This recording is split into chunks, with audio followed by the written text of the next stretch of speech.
नमस्कार, तेज हरियाणा पर आपका स्वागत है। यदि आप पहली बार हमारे चैनल पर आए हैं तो सबसे पहले सब्सक्राइब करें, उसके साथ ही बेल आइकन भी दबा दें ताकि हर अपडेट आपको सबसे पहले पहुंचा सके। नमस्कार, तेज हरियाणा के फटाफट 25 बड़ी खबरों के बुलेटिन में आपका स्वागत है। आज है दोस्तों 10 जनवरी, दिन रविवार। यदि आप हरियाणा से हैं तो सबसे पहली गुजारिश तो यही है कि आप चैनल को सब्सक्राइब कर लें, और जिन लोगों ने सब्सक्राइब कर लिया उनका बहुत बहुत शुक्रिया। चलिए बिना कोई देरी शुरुआत करते हैं हरियाणा की सुबह सुबह की फटाफट 25 बड़ी खबरों की। ब्रिटेन के 100 से ज़्यादा सांसदों ने पीएम बोरिस जॉनसन को लिखी चिट्ठी, कहा मोदी के सामने उठाई मुद्दा। नए कृषि कानूनों के विरोध में चल रहे किसानों के आंदोलन का आज 45वां दिन रहा। किसान दिल्ली की सीमाओं पर प्रदर्शन कर रहे हैं। उनके और केंद्र सरकार के बीच बातचीत का 9वें दौर की वार्ता भी बेनतीजा रही। इसी बीच ब्रिटेन की लेबर पार्टी के सांसद तनमनजीत सिंह देसी ने पीएम बोरिस जॉनसन को किसानों के मसले पर चिट्ठी लिखी है। इस पर 100 से ज़्यादा सांसदों के भी हस्ताक्षर हैं। चिट्ठी के जरिए मांग की गई है कि जॉनसन इस मुद्दे को भारत के प्रधानमंत्री नरेंद्र मोदी के सामने उठाएं। चिट्ठी में लिखा है कि प्रधानमंत्री बोरिस जॉनसन शांति से प्रदर्शन करने के अधिकार की अहमियत समझते हैं। उन्हें इस मुद्दे की पूरी समझ भी है। देसी ने सोशल मीडिया पर दिए मैसेज में कहा है कि वे चिट्ठी पर दस्तखत करने वाले 100 से ज़्यादा सांसदों और लॉर्ड्स के आभारी हैं। उन्होंने विरोध कर रहे भारतीय किसानों के प्रति चिंता जाहिर की है। उन्होंने उम्मीद जताई है कि बोरिस जॉनसन इस मामले को भारतीय प्रधानमंत्री के सामने उठाने में तेजी दिखाएंगे ताकि यह गतिरोध खत्म हो सके। इससे पहले देसी के नेतृत्व में ब्रिटेन के 36 सांसदों ने कॉमनवेल्थ सेक्रेटरी डोमिनिक रॉब को भी पत्र लिखकर उन्हें भारत सरकार से बातचीत करने को कहा था। ये सभी सांसद प्रदर्शन कर रहे किसानों के समर्थक हैं। काफी समय से दिल्ली की सीमाओं पर आंदोलन कर रहे किसानों व केंद्र सरकार के बीच वार्ता एक बार फिर से नाकाम रही है, जो अति चिंता की बात है। केंद्र से पुनः अनुरोध है कि नए कृषि कानूनों को वापस लेने की किसानों की मांग को स्वीकार करके समस्या का शीघ्र समाधान किया जाए। ये बात बहुजन समाज पार्टी की राष्ट्रीय अध्यक्ष मायावती की तरफ से की गई है। उन्होंने लिखा है कि एक बार फिर से इस कानूनों को वापस लेने की मैं मांग करती हूँ। शनिवार को सोशल मीडिया पर लिखा कि किसानों और केंद्र सरकार के बीच बातचीत नाकाम रहना चिंता की बात है। उधर 9 महीनों के बाद वैष्णो देवी के लिए 18 ट्रेनें हुई शुरू। सीधे कटरा तक जाएगी 7 ट्रेनें। मां वैष्णो देवी के भक्तों के लिए खुशखबरी है। मां के दर्शनार्थ जाने के लिए रेलवे ने 18 जोड़ी ट्रेनों का संचालन शुरू कर दिया है। ये ट्रेनें गुजरात, मध्य प्रदेश, गुवाहाटी, उत्तराखंड, उत्तर प्रदेश और महाराष्ट्र से चलेंगी। इनमें से 7 ट्रेनें सीधे कटरा तक होंगी, जबकि 11 ट्रेनें वाया जम्मू तवी या उधमपुर होकर जाएगी। कोरोना की वजह से 22 मार्च से ट्रेनों का संचालन बंद कर दिया गया था। इससे 3 महीने बाद कुछ ट्रेनों का संचालन शुरू हुआ, लेकिन ये ट्रेनें सिर्फ दिल्ली से ही चल रही थी। सितंबर में पंजाब से 16 जोड़ी ट्रेनों का संचालन शुरू हुआ, लेकिन किसान आंदोलन ने इन्हें फिर से रोक दिया था। कुरुक्षेत्र यूनिवर्सिटी में ऑनलाइन क्लास में चली पोर्न वीडियो, जांच कमेटी का गठन, सख्त कार्रवाई के निर्देश। हरियाणा की कुरुक्षेत्र यूनिवर्सिटी में शर्मसार करने वाला वाकया सामने आया है। यहाँ शनिवार को ऑनलाइन क्लास के दौरान अचानक पोर्न वीडियो चल पड़ी। ये देखते ही क्लास से जुड़े छात्र तंग रह गए, वे इधर उधर हो गए। विद्यार्थी बैठे थे उनमें कई लड़कियां भी शामिल थी। मामला सामने आने के बाद कुरुक्षेत्र यूनिवर्सिटी की तरफ से इसे जांच के लिए कमेटी का गठन किया गया है ताकि दोषी के खिलाफ सख्त से सख्त कार्रवाई की जाए। जानकारी के मुताबिक MSW फर्स्ट ईयर की क्लास में 2020-21 के सत्र में देश भर के 54 छात्र छात्राओं ने दाखिला लिया है। ऑनलाइन क्लासेस चल रही थी कि वाकया हो गया। करीब 40 से ज़्यादा छात्र ऐप के जरिए ऑनलाइन क्लास से जुड़े हुए थे। जागरण से लौट रहे परिवार का पानीपत फ्लाईओवर पर ऑटो पलटा, महिला की मौत, 6 घायल। आर्य बाल भारती स्कूल के सामने हाईवे पर बाइक सवार के कट मारने के कारण एक ऑटो पलट गया, जिसमें ऑटो सवार एक महिला उछलकर डिवाइडर से टकराकर गंभीर रूप से घायल हो गई। परिजन घायल महिला को सिविल हॉस्पिटल लेकर पहुंचे, जहां डॉक्टरों ने उसे मृत घोषित कर दिया। करनाल के गरुड़ा निवासी राजेंद्र अपने परिवार के साथ शुक्रवार को समालखा निवासी रिश्तेदार के जागरण में गए थे। शनिवार सुबह वे अपनी पत्नी पायल और बेटा बेटी के साथ ऑटो से घर वापस जा रहे थे कि ऑटो पानीपत स्थित आर्य बाल भारती स्कूल के सामने फ्लाईओवर पर पहुंचा तो पीछे से आए बाइक सवार से ऑटो से बराबर आकर कट मार दिया। ऑटो चालक ने भी बाइक से बचने के लिए कट मारा। कट मारते ही ऑटो पलट गया, जिससे ऑटो में सवार राजेंद्र की 40 वर्षीय पत्नी पायल उछलकर डिवाइडर से जा टकराई। ऑटो सवार अन्य 6 लोग भी गंभीर रूप से घायल हो गए। बिना पंजीकरण के नहीं खुलेंगे अब प्ले स्कूल, 3 साल से बड़े बच्चों का ही होगा दाखिला। गली मोहल्ले में एक एक कमरे में खुले प्राइवेट प्ले स्कूल अब पूरे नियमानुसार ही संचालित होंगे। अब प्ले स्कूलों का पंजीकरण होगा। पंजीकरण और मॉनिटरिंग की जिम्मेवारी महिला बाल विकास विभाग को दी गई है। अब बिना नियमों के प्ले स्कूल संचालित नहीं हो सकेंगे। इसके लिए महिला और बाल विकास विभाग की ओर से गाइडलाइन जारी की गई है, जिसमें प्ले स्कूल के इंफ्रास्ट्रक्चर से लेकर बच्चों की देखभाल तक के नियम शामिल हैं। कोई भी प्लेवे स्कूल 3 साल से छोटे बच्चों का दाखिला नहीं ले पाएगा। वहीं स्कूल के लिए 0.2 एकड़ जमीन की अनिवार्यता तय की गई है।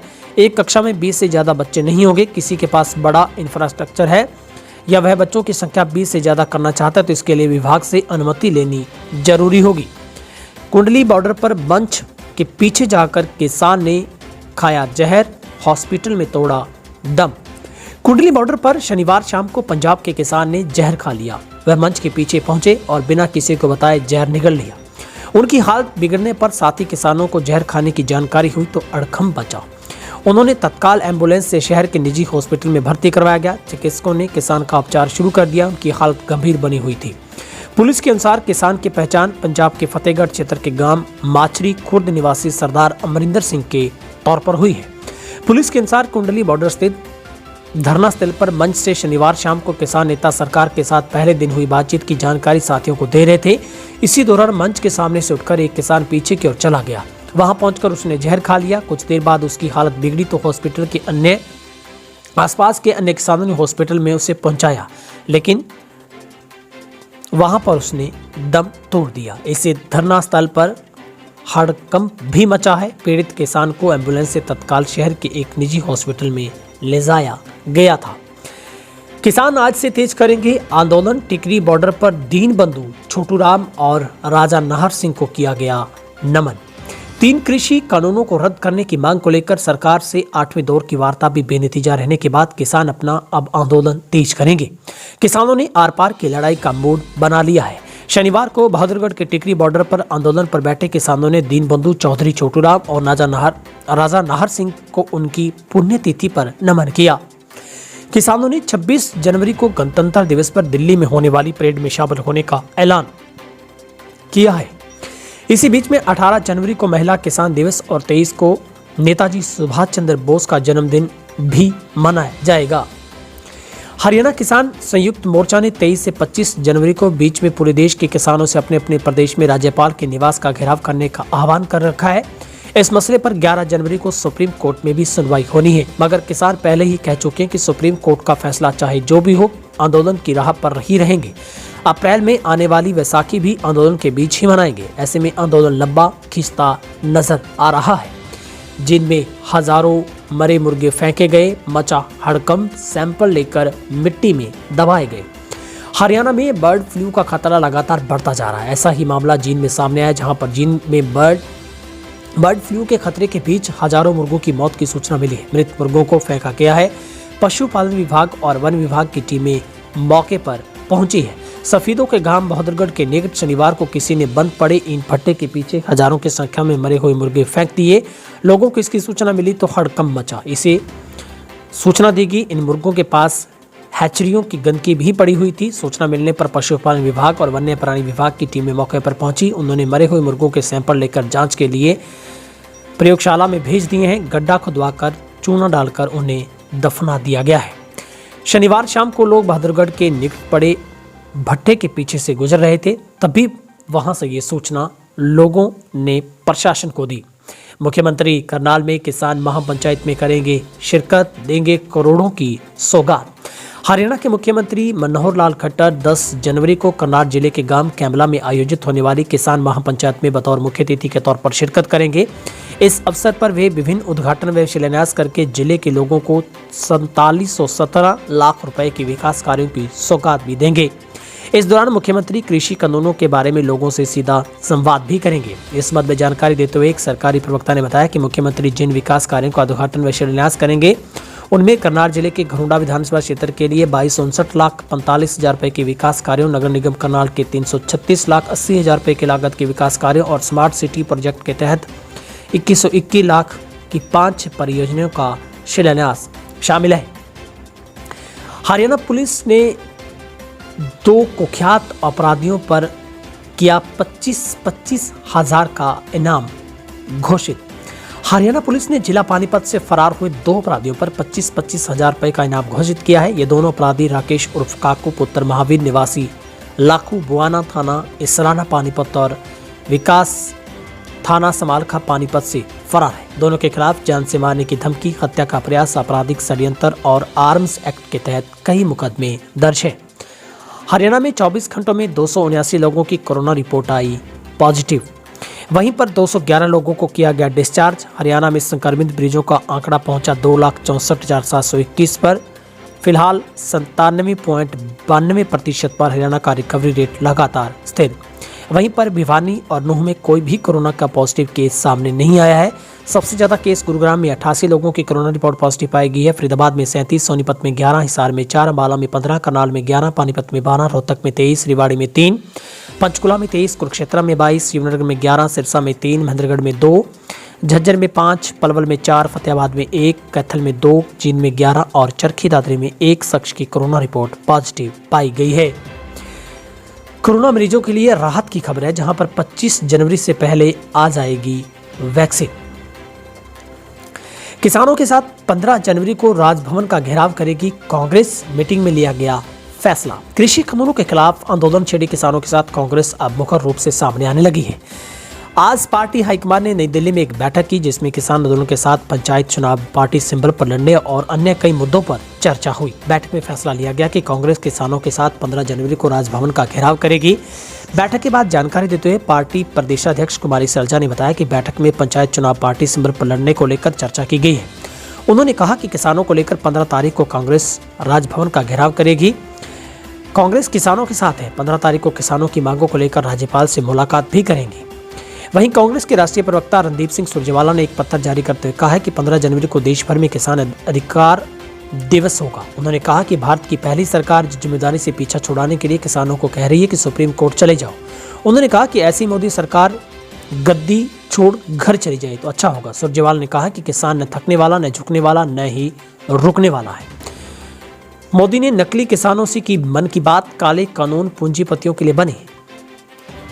कोरोना से ठीक होने के बाद हरियाणा की पूर्व शिक्षा मंत्री गीता बुक्कल यहां ढांडसा बॉर्डर पर चल रहे किसानों के धरने का समर्थन करने पहुंची। यहां उन्होंने अपने संबोधन में कृषि कानूनों को लेकर केंद्र व प्रदेश की बीजेपी सरकार पर जमकर निशाना साधा।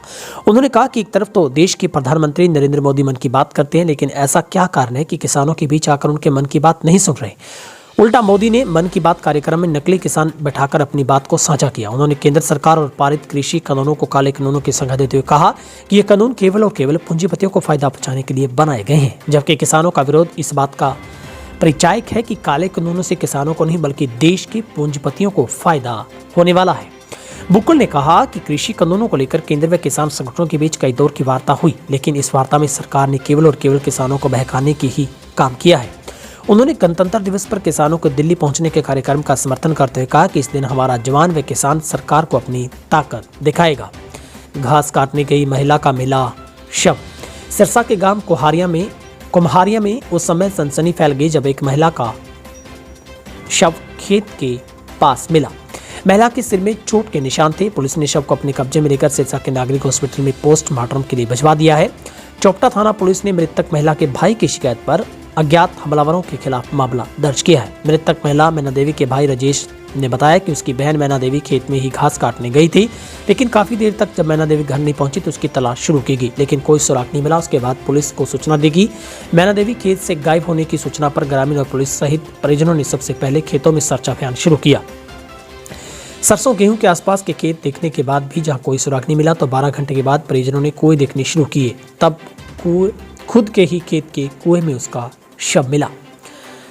कानून में जो बदनीति है उसे ठीक नहीं किया जा सकता। शहीद भगत सिंह के भांजे प्रोफेसर जगमोहन सिंह का बड़ा बयान। कृषि कानूनों के खिलाफ सिरसा के शहीद भगत सिंह स्टेडियम में एक विशाल कन्वेंशन का आयोजन किया गया। इस कन्वेंशन में बुद्धिजीवियों ने कृषि कानूनों के खिलाफ अपने विचार रखे। जमहूरी अधिकारी सभा पंजाब के महासचिव प्रोफेसर जगमोहन सिंह ने इस कन्वेंशन में बतौर मुख्य अतिथि पहुंचे। मोदी सरकार पर जमकर बरसे और कृषि कानूनों के खिलाफ विचार रखे। उन्होंने कहा कि कानून में जो बदनीति उसे ठीक नहीं किया जा सकता। भ्रम फैलाया जा रहा है कि आंदोलन में पंजाब के किसान शामिल हैं, जबकि सच्चाई है कि सभी वाकिफ हैं। पुलिस को चकमा देकर भागे गो तस्कर। गोकशी के लिए ले जाए जा रहे थे पशु। गुरुवार रात्रि को उपमंडल के गांव अलिका के घकर नदी पुल पर उस समय वाहन पर सवार गोवध करने वाले तस्कर पुलिस टीम को चकमा देकर भागने में सफल रहे। जब पुल पर नाकाबंदी कर खड़ी पुलिस ने गांव पिलछिया की तरफ से आ रही यूपी राज्य के नंबर के वाहन को घेरने का प्रयास किया। हालांकि मौके पर वाहन छोड़कर फरार हुए चालक बने लोगों को पुलिस पकड़ने में बिल्कुल नाकाम रही। लेकिन बाद में वाहन की जांच की गई तो उसमें गोकशी के लिए ले जाए जा रहे थे 11 बैल, जिन्हें बरामद कर लिया गया है। सड़क किनारे खड़े होकर अपने परिचितों से बात कर रहे थे दो युवक, तभी ट्रैक्टर ने मारी टक्कर, दोनों की मौत। हरियाणा के नूह में शनिवार को एक दर्दनाक सड़क हादसे में 2 लोगों की मौत हो गई। हादसा भादस शिकरावा मार्ग के पास हुआ है, जहां बाइक खड़ी कर सड़क किनारे अपने परिचितों से खड़े होकर बात कर रहे मौलाना समीउल्लाह समेत 4 लोगों को ट्रैक्टर ने टक्कर मार दी, जिससे बाइक पर सवार होकर आए 2 की दर्दनाक मौत हो गई, जबकि सड़क किनारे खड़े 2 बच्चों सहित 3 लोग घायल हो गए, जिनमें 2 बच्चों की हालत गंभीर बताई जा रही है। एक व्यक्ति को मामूली चोटें आई हैं। कृषि कानूनों को लेकर हरविंदर कल्याण ने जोड़े हाथ, किसानों की भलाई के लिए भ्रम न फैलाएं। किसान नेता राकेश टिकैत ने की जनता से अपील, तिरंगा को लेकर दिया बड़ा बयान। केंद्र सरकार द्वारा पारित कृषि कानूनों के विरोध में लगातार किसानों का आंदोलन जारी है। किसानों ने आह्वान किया कि 26 जनवरी को लाल किला पर परेड में ट्रैक्टर लेकर पहुंचेंगे। उससे पहले सभी किसान नेता देश भर में दौरा कर रहे हैं। जहां पर सोनीपत पहुंचे किसान नेता राकेश टिकैत ने छोटूराम धर्मशाला में एक जनसभा को संबोधित किया। इस मौके पर उन्होंने कहा कि हम जनता से अपील करते हैं कि हमें आटा नहीं, तिरंगा दान में दो, क्योंकि 26 जनवरी को इससे सबकी जरूरत ज्यादा पड़ने वाली है। राकेश टिकैत ने कहा कि 26 जनवरी को पूरे देश का जवान और किसान दिल्ली में 26 जनवरी की परेड में शामिल होगा। उसके लिए हमें इन 15 दिनों में तैयारियां पूरी करनी है। मैं सभी से अपील करना चाहता हूं कि तिरंगा झंडा खरीद कर रखें, क्योंकि 26 जनवरी को इसकी हमें सबसे ज्यादा जरूरत होगी। उन्होंने कहा कि तिरंगा पर सरकार ना तो गोलियां चलाएगी, ना ही वाटर कैनन का प्रयोग करेगी। अगर सरकार डंडे चलाएगी तो हम राष्ट्रगान गाएंगे। अब ठंड से नहीं जाएगी किसानों की जान। कड़ाके की सर्दी से बचने के लिए लगाए गए वाटर प्रूफ टेंट। 3 कृषि कानूनों की वापसी की मांग को लेकर लगातार किसानों का प्रदर्शन जारी है। सरकार के साथ लगातार बातचीत के बीच दिल्ली की सीमाओं पर कड़ाके की ठंड में किसानों ने डेरा डाला हुआ है। ऐसे में अब कड़ाके की ठंड से बचने के लिए वाटर प्रूफ टेंट लगाने शुरू किए गए हैं। साथ में पानी की कोई कमी न रहे, इसके लिए भी सबमर्सिबल पंप भी लगाए जा रहे हैं। किसानों को अब कम ही उम्मीद है कि सरकार उनकी मांगे मानेगी। सोनीपत की सिंघू बॉर्डर पर किसान अलग अलग तरह की व्यवस्था कर रहे हैं ताकि उन्हें किसी तरह से कोई भी कमी न रहे और लंबे समय तक इस आंदोलन को जारी रख सकें। विधायक जगबीर सिंह मलिक का बड़ा बयान, बोले किसानों को पूंजीपतियों का गुलाम बनाना चाहती है सरकार। गोहाना के कांग्रेस विधायक जगबीर मलिक का 3 कृषि कानूनों को लेकर बीजेपी सरकार पर कटाक्ष करते हुए कहा कि सरकार कृषि कानूनों को लेकर मंडियों को खत्म कर किसानों को पूंजीपतियों का गुलाम बनाना चाहती है। मलिक ने कहा कि सर छोटूराम की आज पुण्यतिथि है। सर छोटूराम ने किसान मजदूर की लड़ाई अंग्रेजों से लड़ी। किसान मजदूर को उचित भाव, कर्जा माफी, पंचायती व्यवस्था जैसे कानून बनाकर ग्रामीण जीवन को काफी हद तक जीने के लिए बड़ा सहारा दिया।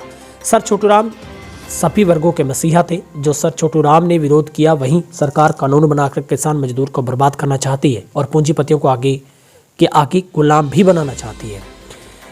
लिफ्ट लेकर नकदी उड़ाने वाली महिलाएं गिरफ्तार। सब्जी बेचकर वापस लौट रहे एक पिकअप चालक से लिफ्ट लेकर नकदी चोरी करने के मामले में गांव हरिनगर से एक महिला को कसोला थाना पुलिस ने गिरफ्तार कर लिया। पुलिस ने उनसे 49,000 रुपए की नकदी भी बरामद कर ली है।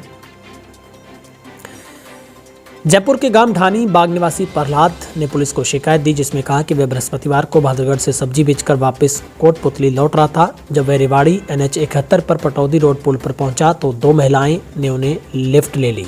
रास्ते में अपनी पिकअप को एक ढाबे पर रोक लिया, जिसके बाद महिलाएं भी पिकअप के नीचे उतर गई थी। तत्पश्चात उसने पिकअप से सीट के नीचे देखा तो सब्जी बिक्री के 49,000 रुपये गायब मिले। फिलहाल पुलिस इस पूरे मामले में जांच में जुटी है। युवक युवती ने ट्रेन के आगे कूद कर दी जान। रेलवे स्टेशन पर मुर्दा घर के पास एक युवक युवती ने ट्रेन के आगे कूदकर आत्महत्या कर दी। घटना शुक्रवार रात करीब 9:30 बजे की है, जिसकी सूचना लोगों ने GRP को दी है। सूचना मिलते ही GRP थाना प्रभारी मौके पर पहुंचे, शवों को शनाख्त के लिए कोशिश की, मगर मृतकों की पहचान नहीं हो पाई। पुलिस ने शवों को शवगृह में रखवा दिया है। सोशल मीडिया के विभिन्न प्लेटफॉर्म पर मृतकों की फोटो शेयर कर शनाख्त के प्रयास तेजी से शुरू कर दिए हैं। GRP के अनुसार मृतक युवक की उम्र करीब 25 साल, युवती की उम्र 22 साल है। युवती के बाएं हाथ पर अंग्रेजी में N लिखा हुआ है, वह युवक के हाथ पर पंजाबी भाषा में नाम लिखा है। हरियाणा में बजट सत्र से पहले 90 विधायकों और विधानसभा कर्मचारियों को लगेगा कोरोना का टीका। हरियाणा में स्वास्थ्य कर्मियों व कोरोना योद्धाओं के बाद विधायकों, विधानसभा अधिकारियों और कर्मचारियों को कोविड टीकाकरण की तैयारियां तेज हो गई हैं। विधानसभा अध्यक्ष ज्ञानचंद गुप्ता ने बजट सत्र से पहले सभी विधायकों, विधानसभा स्टाफ को वैक्सीन लगाने की बात कही है। उन्होंने कहा है कि अभी शुरुआत में कोरोना योद्धाओं और स्वास्थ्य कर्मचारियों का टीकाकरण होना है। उसके बाद प्राथमिक रहेगी कि बजट सत्र से पहले सभी 90 विधायकों, विधानसभा स्टाफ कोरोना का टीका लग जाए। इसे सत्र को और सुचारू रूप से चलाने की मदद मिलेगी। 10 जनवरी को सुप्रीम कोर्ट में सुनवाई, 11 को किसान ले सकते हैं बड़ा फैसला। कृषि कानून रद्द करवाने की मांग को लेकर आंदोलन कर रहे किसान सरकार के बीच शुक्रवार को बातचीत बेनतीजा होने के बाद ही किसानों ने अपनी बैठक की तारीख तय कर दी थी। कुंडली बॉर्डर पर 10 जनवरी को संयुक्त किसान मोर्चा की बैठक बुलाई गई है, जिसमें सरकार के रुख को लेकर चर्चा की जाएगी। इसी के अगले दिन 11 जनवरी को सुप्रीम कोर्ट में सुनवाई है। वहां सरकार रुख देखकर किसान बड़ा फैसला लेंगे। सरकार 26 जनवरी की परेड के ऐलान को देखते हुए किसी तरह किसान नेताओं को मनाने में जुटी है, जबकि किसान पीछे हटने की बात नहीं छोड़ रहे। भारतीय किसान यूनियन अम्बावता के राष्ट्रीय महासचिव शमशेर सिंह धैया के अनुसार किसान संगठनों को भरोसा है कि सुप्रीम कोर्ट किसानों के हक में फैसला लेगा। अब किसानों को सुप्रीम कोर्ट के फैसले का इंतजार है, क्योंकि सरकार से किसी तरह की उम्मीद नहीं है। सरकार अपना रुख साफ कर चुकी है कि वे कानून रद्द करने की जगह केवल संशोधन पर ही विचार करेगी। हरियाणा में अभी ठंड से राहत नहीं। मौसम विभाग ने शीत लहर के साथ तापमान में गिरावट की जताई आशंका। प्रदेश में बारिश के साथ ठंड और धुंध अब फिर से गहराने लगी है। जनवरी का पहला सप्ताह बिना पाला जमे ही निकल गया, ऐसा अमूमन कम ही होता है। मौसम वैज्ञानिकों का कहना है कि इसका बड़ा कारण पश्चिमी विक्षोभ के सक्रिय होने से बरसात होना है। ठंड का सबसे ज्यादा असर हिसार जिले में दिख रहा है। हिसार में रात का पारा 4.4 डिग्री पर आ गया है, जो कि सामान्य से 2 डिग्री कम आंका गया है। मौसम वैज्ञानिकों का कहना है कि अभी हाल ही के दिनों में ठंड से राहत मिलती नहीं दिख रही है। दिन में शीतलहर चल सकती है, जबकि रात का पारा और कम हो सकता है। दिन में धूप लगातार खिली तो फिर से पाला जमने की संभावना भी बन सकती है। 11 और 12 जनवरी को प्रदेश में शीतलहर चलने की संभावना है। हरियाणा में बर्ड फ्लू के बाद अब घोड़ों में भी बीमारी की आशंका, स्वास्थ्य विभाग में मचा हड़कंप। हरियाणा में बर्ड फ्लू की पुष्टि होने के बाद अब घोड़ों में भी आई बीमारी से स्वास्थ्य विभाग में हड़कंप मचा है। इस आशंका से पशु विभाग पूरी तरह से अलर्ट हो गया है। घोड़ों के साथ साथ लोगों को भी सैंपलिंग की गई है। ग्रामीणों का कहना है कि सब कुछ ठीक है, किसी प्रकार की चिंता वाली बात नहीं है। पशु विभाग की तरफ से असेसमेंट डॉक्टर ने भी किसी गंभीर बीमारी के न होने की बात कही है। हालांकि रिपोर्ट आने के बाद ही पता चलेगा कि घोड़ों में आई ये बीमारी कितनी गंभीर है। ताज़ा मामला अम्बाला के नारायणगढ़ इलाके का है, जहां 2 गाँव में घोड़ों के अंदर बीमारी यानी कि गलैंडर का पता चला है। स्वास्थ्य विभाग ने यहाँ के घोड़ों और लोगों की सैंपलिंग करवाई है। इससे पहले भी 6 महीने पहले भी सैंपलिंग हो चुकी है। हालांकि उसकी रिपोर्ट अभी आनी बाकी है, लेकिन इलाके के लोग इसको लेकर बेहद चिंतित नहीं दिख रहे। यहाँ वेटरनरी लाइव स्टॉक डेवलपमेंट और VLD के पद पर कार्यरत विजय ने बताया कि बीमारी के चलते ये सैंपलिंग करवाई गई है। यहाँ इस तरह के लक्षण नहीं मिले हैं। इसकी रिपोर्ट आने के बाद ही पूरा पता चल पाएगा। फिलहाल हरियाणा की फटाफट 25 खबरों के बुलेटिन में आज के लिए इतना ही। आप सभी से गुजारिश, यदि आप पहली बार हमारे चैनल पर आए हैं तो सब्सक्राइब कर लें, बेल आइकन दबा दें ताकि हर अपडेट आपको सबसे पहले मिल सके। आप सब लोगों का शुक्रिया। किसान आंदोलन को अगर आप समर्थन देना चाहते हैं तो कमेंट बॉक्स में जय जवान जय किसान जरूर लिखें। और आपकी राय में किसानों का आंदोलन अब किस दिशा में जा रहा है, कितना किसान सही है, ये भी आप अपनी कमेंट बॉक्स में राय जरूर रखें। बहुत बहुत शुक्रिया। 20 वर्षों से विश्वसनीय शिव पैथोलॉजी लैब नजदीक राज हॉस्पिटल मंडी डबवाली। आपका कोई भी टेस्ट, चाहे कैंसर, थायराइड, एलर्जी, कोरोना या फिर पूरे शरीर की जांच, बस एक बार सेवा का मौका जरूर दें। याद रखें, शिव पैथोलॉजी लैब नजदीक राज हॉस्पिटल मंडी डबवाली।